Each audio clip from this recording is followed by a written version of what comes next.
Now the Senate, as it turns out, is a non-majoritarian institution.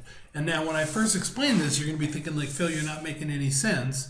And that's going to seem true at the beginning, but just hang with me, trust me, I will make it make sense. But at the beginning, you're right, it's not going to make very much sense.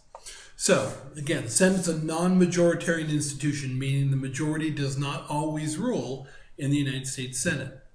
So first, let's talk about the benefits of being in the majority party in the Senate as opposed to the House. Actually, they're almost exactly the same. Just like in the House, the benefits of being in the majority party. You have more members on all your committees and all the subcommittees in the Senate, just like the House. So right now in the Senate, the Democrats are the majority party, and the majority party is the same thing. There are simply more Democrats than there are Republicans. So they have a majority. In every committee in the Senate, there are more Democrats than Republicans. And so if there's a vote in the Senate, in a committee, and it's just a simple majority vote, then the Democrats are always going to win. The same thing is true in terms of the chairmanship of all the committees. The chairmanship of all the committees, they all belong to the majority party. So the chairman of all the committees in the Senate it's also still the case that they're all Democrats, just like the House. And like I said, most votes in the Senate require, like the House, most votes in the Senate require a simple majority. That's exactly the way it is in the House. This is true in the committees, the subcommittees. But the floor is a different story. Voting on the floor is different because it's not just a question of, in the Senate, whether or not a majority wins or loses. It is the case that in most cases in the Senate, if you take a vote and you have more votes than the other side, your side wins. So then why isn't it exactly like the House? Well, because of something called the filibuster. And you may have heard about this before. There have actually been some movies that have talked about the filibuster. Mr. Smith Goes to Washington. If you've never seen that, don't worry about it.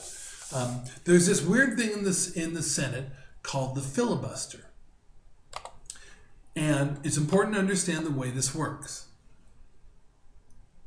Suppose I have a bill, and I want to go ahead and I want to debate the bill on the floor. It's gone through committee, and now it's on the floor of the Senate, and now I want to go ahead and I say, hey, look, I want to go ahead and start debating Phil's corn law, my bill.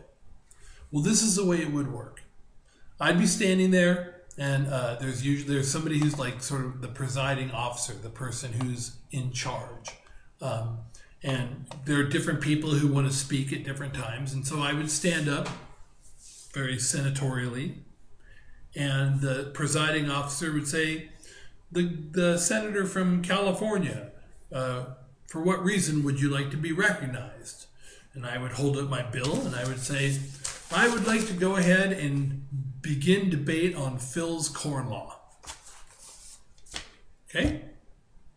Now, then the presiding officer would say, are there any objections? If nobody has an objection, then we will begin debating Phil's corn law.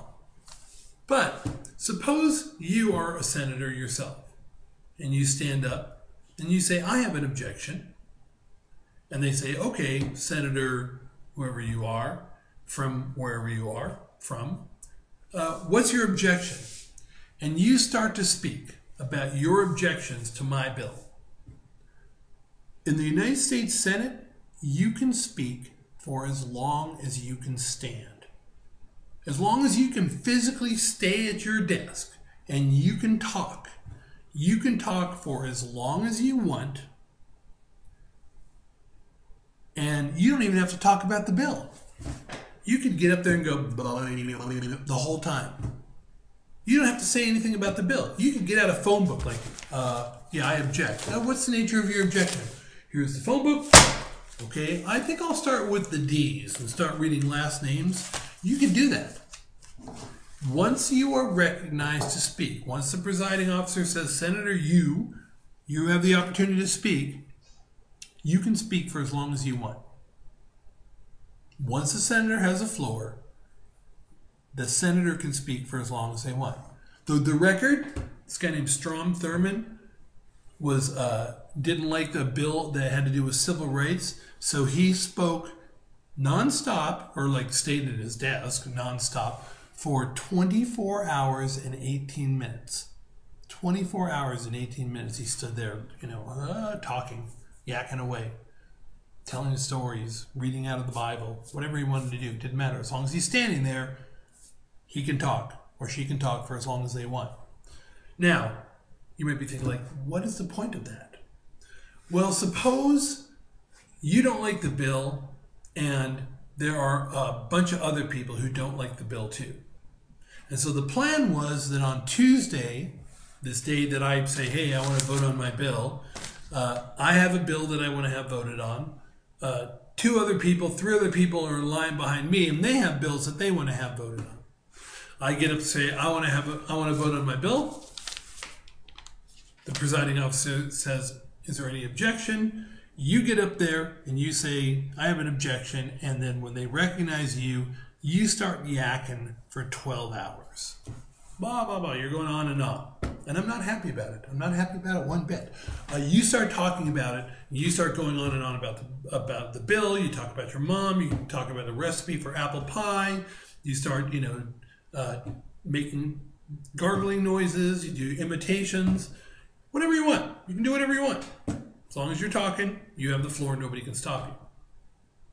Now, the 3 people behind me who want to go ahead and have their bill debated, they're like, Phil, look, he's filibustering. Suppose I'm stubborn. I say, I don't care. I'm just going to wait. So he debated, who are you? You're filibustering. You filibuster for 8 hours. You fall over. Plop. You land on the ground. I notice that you're plopping on the ground. They're dragging you out of the Senate chambers, feet first. And I say, I would move that we go ahead and vote on my bill. The presiding officer says, are there any objections? Because the presiding officer always has to ask if there are any objections. That's the way the Senate works. Somebody else stands up and they say, I object. They say, what's the nature of your objection? And then they start talking, yakety, yakety, yak, and they go for 15 hours. They're in like good shape. They're like, oh, yeah, I'm going to go for a long time.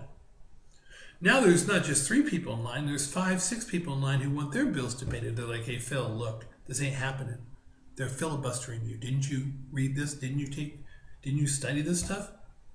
I'm really obstinate. The guy speaks for 15 hours. I'm kind of like groggy myself, like, oh my God. Oh, he fell down. Look, let's try this one more time. I move that we go ahead and vote on my bill. The presiding officer says, what? Are there any objections? Somebody else stands up. They go, hey, look, I have 4 phone books. I would like to read from them all. And they start reading through the phone books. They go for 12 hours. Now, here's the thing. What's happening is they are doing what's called a filibuster. They're just yakking and yakking and yakking, and they're bringing the Senate to a screeching halt. Because unless I just go ahead and say, okay, look, you know what, forget about my bill, I'm going home. I'm not gonna try and get you to vote on this bill. What happens is the whole Senate comes to a complete standstill. Now, first, if you're thinking like, that can't be true, Phil, because that's dumb. That whole system is dumb. It makes no sense. That's just completely illogical. Yeah, you're right. But it's true. It's true. This is the way it works.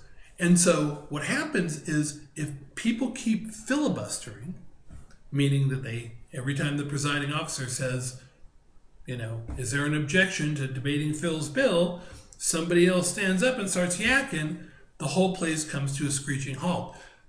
What they can do is, even though my bill only requires a simple majority to pass, even though all I need is 50% plus 1, we never actually can get to a vote. Because every time I say, hey, I'd like to vote on my bill, somebody else stands up and says, I object. And I'm like, oh my God, here we go again. They're going to object again? They're going to object again? A filibuster can go ahead and completely prevent a vote from ever taking place. So even if I go ahead and I know, even if there are 51 senators, enough to vote in favor of my bill, there are 51 senators who've already said, Phil, I'm going to vote for your bill. And there are 49 senators who don't like my bill.